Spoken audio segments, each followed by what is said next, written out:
Okay, is everybody here?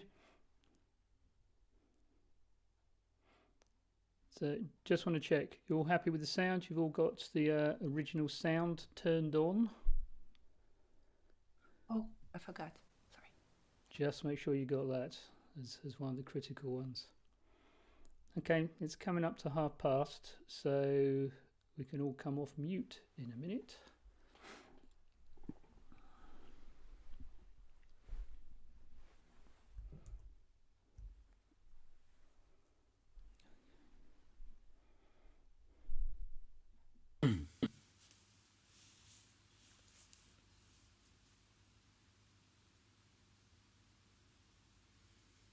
People we got on the YouTube feed.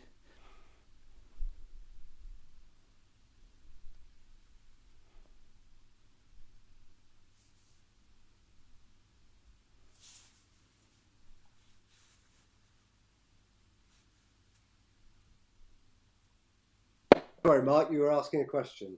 Oh, just wondered how many people were waiting on the YouTube feed at the moment. Ah, right. We have 16. 16. So that's all of us then. Ooh.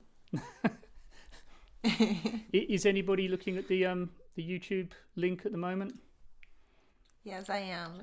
Make sure you've got your sound down on YouTube, or else we'll get horrendous echo situations. Okay, Cool. I'm not looking, so I'm not one of the 16. So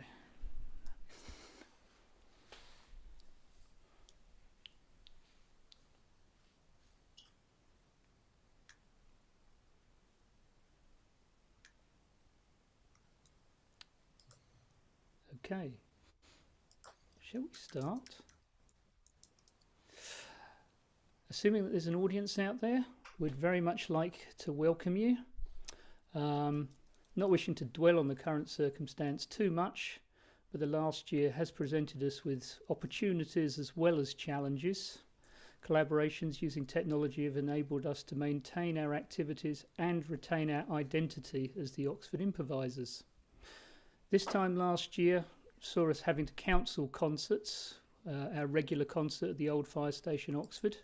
But within a week, we were playing via the internet with an extended group, which included people who were located in Dubai, France, and South America. 1 year on, and we're pleased to be presenting a concert of music centered around keyboards this evening, curated by Kezia Decote, and with our special guest pianist, Angelica Sanchez, who will be with us virtually from New York. Angelica is currently a lecturer at Princeton University and has a master's degree from the William Patterson University in jazz arranging. The New York Times said of her, in her piano playing as well as her compositions, Angelica seeks out the lyrical heartbeat within any avant-garde storm. So, before we begin with Angelica's piece, please check the credits in the comments as we move through the event, as you'll get an idea of who's playing what and when.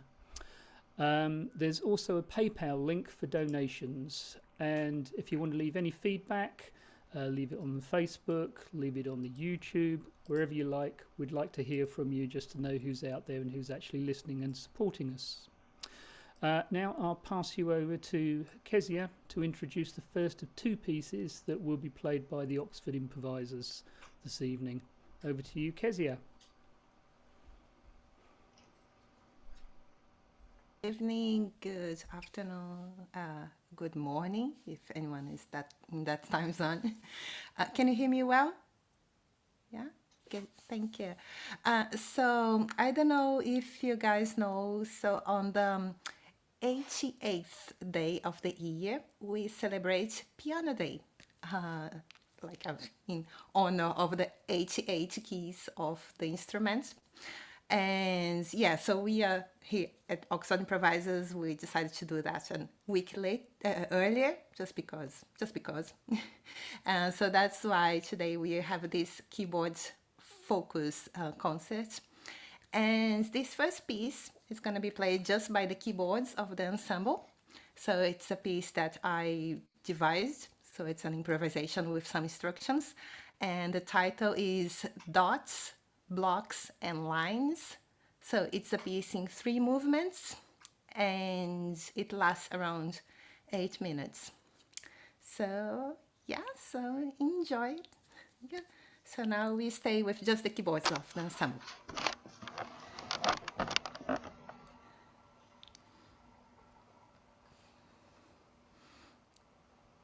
Bye, Bruno. Yeah, cool. Thank you. There we go. Dots, blocks, and lines.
Yeah, I think everybody's back. Okay, so for Angelica's benefit, that's what we do. Moving over to sort of Angelica, I did sort of have a look through your kind of represented catalogue of stuff across the internet over the last few days. So basically, for all those people watching, you definitely need to sort of check out Angelica's website, which is www.angelicasanchez.com. So it's a fairly easy one to remember. There's a fair amount of material which is on the UK Amazon site as well. The new album with Marilyn Crispell, How to Turn the Moon, is available from there, as well as the trio recordings as well, Float the Edge. Spotify is also kind of, Angelica's well represented there as well, although if you're looking for things on Spotify, there's the main body of work under Angelica Houston, but you also need to look under the trio and the quintet side of things as well to get a kind of complete representation. So kicking off with a question, Angelica, do you want to tell us about the nonette?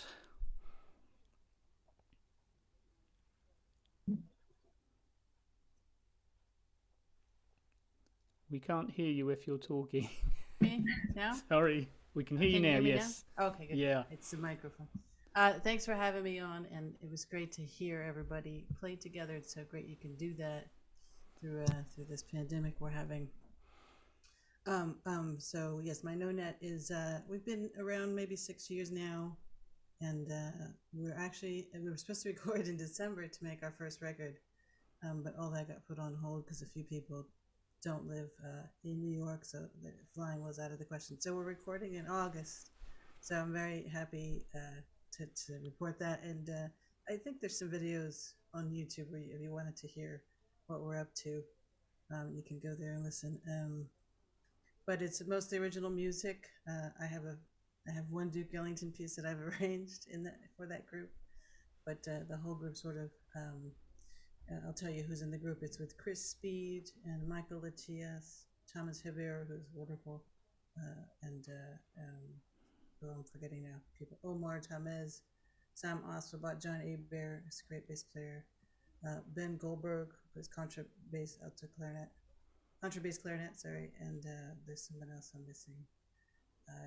Kenny Warren is on the cornet, so it's nice to have the trumpet cornet together, right? Mm-hmm. So that should be coming up hopefully this year. I'm trying to get it out this year, this next fall, for the fall. Okay. Any other questions? Everyone's so quiet.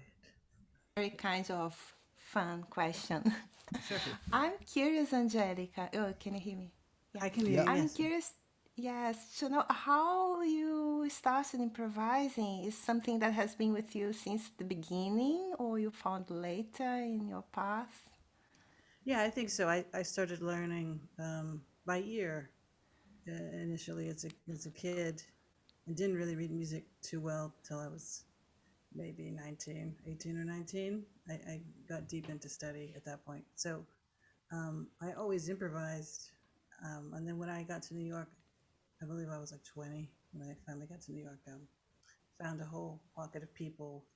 We sort of all had like mind, and we would, play all the time and talk about things, and, work on sort of approaching a piece from different textures, and really sort of developing a group language as well as on my own. I was developing my own language based on things that I loved, right? I always studied things that I loved and put them under a microscope and then expanded them, right? So that's how I came to play the way I do.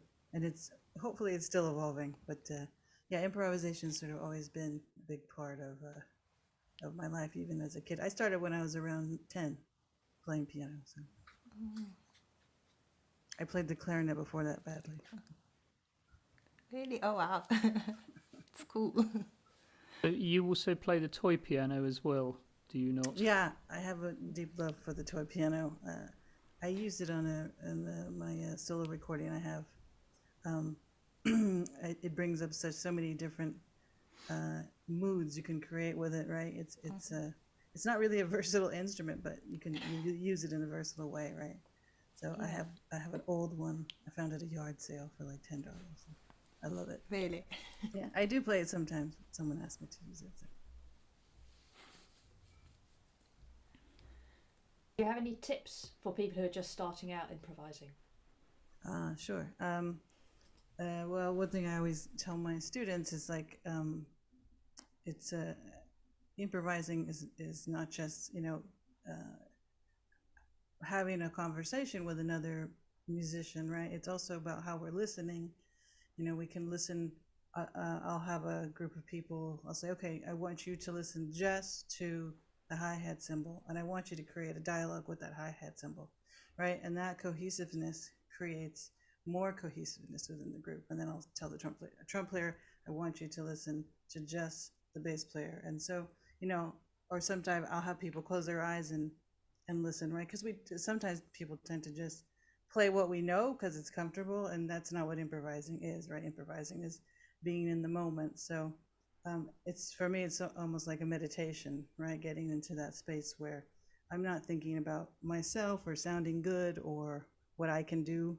I'm more thinking about, okay, I'm going to just sort of channel the music and see where it takes me, right? And having the courage for it to go maybe not how you want, but being honest with what's in your head and what music you're hearing, and giving sort of space for others around you, which you all did really well, because there's that latency in the Zoom where we have to sort of wait and give space so someone else can play. Well, on the bandstand, it's equally as important. The space that you make with your music is equally important. So um, that's just take some time and listen and find the breath in the music. That's the one thing I work on a lot with students. Cool, thank you. Sure. Can I ask about your the CD with the piano duo? So Oh, how sure. was the process? Is it written like improvisations? How? Yeah, it's both. It's I wrote so Marilyn, first of all, is like fantastic, one of my heroes for sure. And we're friends, and I asked her to do this, and she was so gracious and said yes. So but I wrote shorter pieces on purpose because I wanted us to be able to expand them, right? And I didn't ever say, this is how we're expanding this piece. I just put the music in front of her, and then we just kind of went and, we didn't talk about too much. The pieces were pretty self-explanatory, and we just, we recorded it up in Woodstock in this like a studio that had these big picture windows, so we're staring out into nature, and it was just a beautiful day. And she's also very generous in terms of her musicality, like the space, and we really had a really nice dialogue going, and there was no rush to get anywhere. We just sort of dug into the pieces and felt our way through, and it was really great. It was a really great day. So I had been talking to her for about a year up to the recording, and we were, she shared poetry and paintings with me, and I shared her my ideas for what I want to create in this piece. And so we had been thinking and talking a lot about it before. So then when we actually did it, I think we played a concert first, and then we recorded it. It was just felt very natural for me and for us, I believe. Yeah.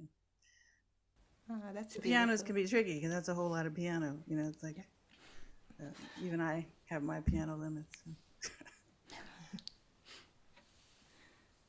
Okay, you're back over here, well, in a virtual sense, later this year. Will I be back in the UK? You mean? In a Oh yeah, virtual with the sense. Tectonics festival, the festival in Glasgow. I was supposed to be there in person, last year, like a lot of us were, and of course it got canceled.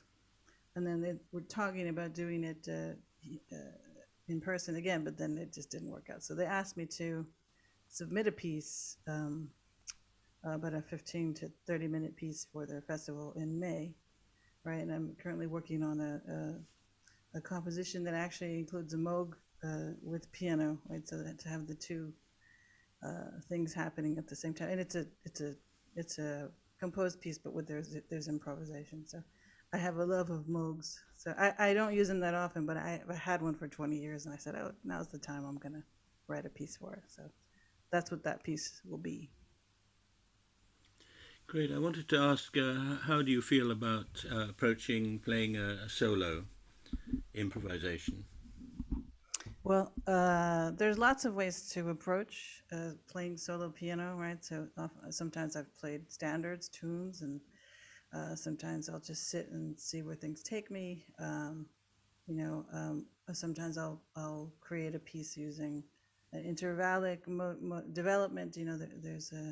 But most of these days I just sit down, start playing, and see what happens. But those are the ways I have thought about, sort of structuring a solo piano piece. When I recorded the solo record, I actually did have pieces in mind that I loved, that were near and dear to me, that I recorded. But a lot of that record is just me sitting down and exploring, inside and outside of the piano. And it's tricky because it's you have to make sure your energy is moving. There's forward motion, right, in a piece. So I just sort of sit here and trust the universe and go now. But yeah, when I teach how to play solo, I say, okay, let's take an 8-bar intervallic piece, and let's expand it. How do we expand it, right? So how do we develop something? How do we build architecture in the spot and still be in the moment? So those are the types of ways I'm thinking about it. Thank you. Sure.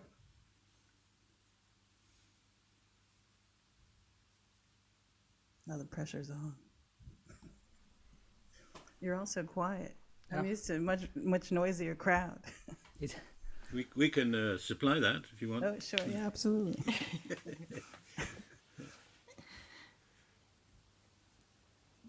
No, Mute's such an absolute thing, isn't it? You go on Yes. mute, you've gone. Yeah, you've gone. Yes, yeah. true. No such thing as half mute. Can't mumble. no, not at all. I'm a mumbler too, and it doesn't work. I'm looking forward to hearing what you're going to play, Angelica. Oh, me too. Me too. Yes. Hey, I have no idea what I'm going to play. There's we, always that little oh. bit of like, oh, what am I going to do? And then I just forget about that and start playing. So, so shall we leave you to it now then, in terms sure. of the playing? Okay. Yeah, I'm going to put this mic down. So. Okay, so we'll all mute and hide. Okay, wonderful.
Sorry about that squeaky chair.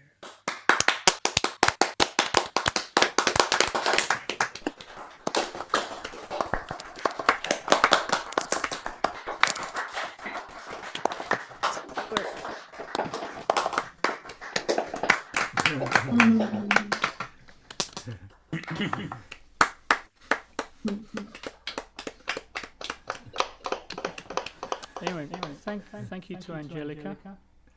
Somebody's got something switched on because I can hear an echo. Uh-oh, I hear it too. Thank you for Kezia for curating, organising ideas, suggestions, for putting this together. Thank you to everybody who's played and put in the effort over the last few weeks to get this one to work right. Thanks to Giro for getting here,